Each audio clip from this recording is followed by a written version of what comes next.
जसो के तो सजवानी हो सधल नहीं होगे। अरे सुनो अगे लागो हो तोरा पियावा में यकल नहीं होगे। जसो के तो सजवानी हो सधल नहीं होगे। रतिया में कोई बेरा धारा तोरा मुँह सगे। बोल बोल अरे कहो नहीं से जिया बरनी कहलो जो दूसरे दोनों ले मचूस पधार रहो कुसरे। कहियो नहीं मेरे काची जवा छो हो पुरुषरे दोनों ले मचूस पधार रहो कुसरे।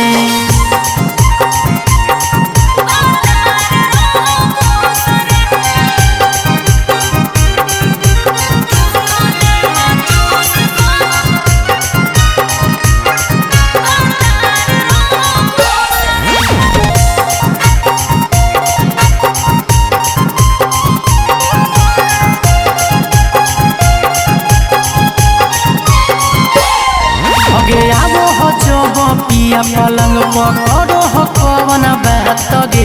कैसे बीतो रात कैसे करो शुरुआत गे। अरे बड़ी पगला है रे। अरे कैसे बताइयो कितना हम यार जेस्ट करियो रे। पाजा में धर के राजा के रिक्वेस्ट करियो रे। कोई बेरा करो हो जवानी वाला जू सगे। अरे कहियो नहीं से जिया पर कहलो जुलू सरे दोनों ले मचूस पधार रहो कुसरे।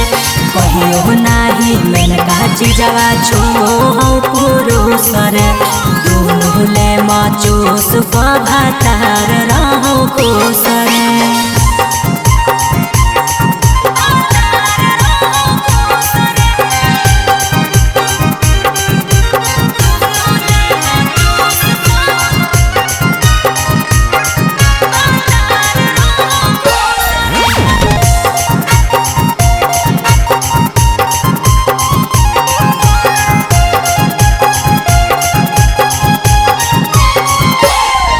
हमें सोचलियो ससुरा जाके हम ही छोड़ी खुश गे।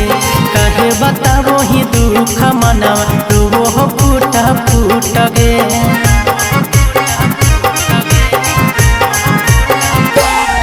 अरे जा हमक बाकाई मनवा कैसे रहियो।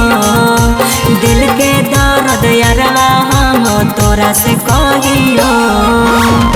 सागर बेदर्दी वाला देहो नहीं कि सुख गे। नहीं रे अरे कहियो नहीं से जिया पर कहलो जुलू सरे दोनों ले मचूस पधार रहो कुसरे। कहियो नहीं मैंने काची जवा छो हो पुरुषरे दोनों ले मचूस पधार